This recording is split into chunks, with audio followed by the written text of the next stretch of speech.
শেখ হাসিনা তার কন্যা পুতুলের বিয়ে ঠিক করলেন ধানমন্ডিস্থ বাড়িতে।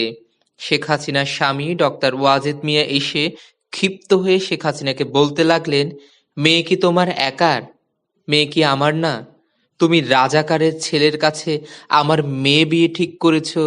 রাইফেল হাতে নিয়ে যে রাজাকারগিরি করেছে, মুক্তিযোদ্ধা মেরেছে, তার ছেলের সঙ্গে আমি কিছুতেই আমার মেয়ে বিয়ে দেব না।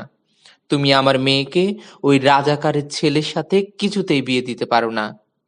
জননেত্রী বঙ্গবন্ধু কন্যা শেখ হাসিনা বললেন, আমি মেয়ে বিয়ে দেব, পারলে তুমি ঠেকাও।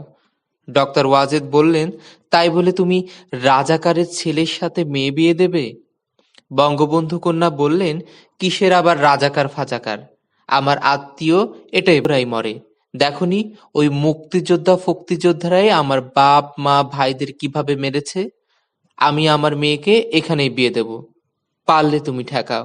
ডক্টর ওয়াজেদ মিয়া বললেন, তোমাদের সাথে তো আমি ঠেলাঠেলিতে পারবো না, তবে আমি বলে দিচ্ছি, আমার মেয়েকে যদি রাজাকারের ছেলের সাথে বিয়ে দাও, তবে আমি এই বিয়ের সাথে নেই, বিয়েতে আমি আসবো না।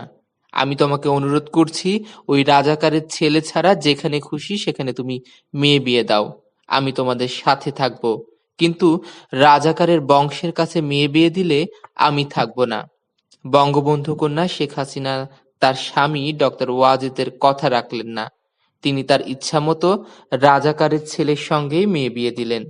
সত্যি, ডক্টর ওয়াজেদ মিয়া কথা পাকাপাকি, পান চিনি, গায়ে হলুদ এবং বিয়ের কোথাও আসলেন না। শুধু বিয়ের অনুষ্ঠানে প্রধানমন্ত্রী বেগম খালেদা জিয়ার সঙ্গে মিনিট ৩-৪-এর জন্য এসে আবার খালেদা জিয়ার সঙ্গেই চলে গেলেন। তিনি আরও সাথে কোনো কথাই বললেন না। কেউ তার সঙ্গে কথা বলল না। বিয়ের খুঁটিনাটি থেকে শুরু করে যাবতীয় যা আয়োজন তার সিংহভাগ করতে হয়েছে আমাদের। এর উপরও বঙ্গবন্ধু কন্যা শেখ হাসিনা বাবার ফুফাতো ভাইয়ের ছেলে বর্তমান প্রধানমন্ত্রী শেখ হাসিনার এপিএস বাহাউদ্দিন নাসিমের বায়না তো ছিলই। ডেকোরেটের বিল, বাবুচি বিল, খানসামার বকশিস ইত্যাদি যা যখন প্রয়োজন হয়েছে বাহাউদ্দিন নাসিম তার সবই আমাদের কাছ থেকে আদায় করে নিয়েছে। পড়ছিলাম শেখ হাসিনার সাবেক এপিএস মতিউর রহমান রেন্টুর লেখা আমার ফাঁসি চাই বইয়ের অংশবিশেষ।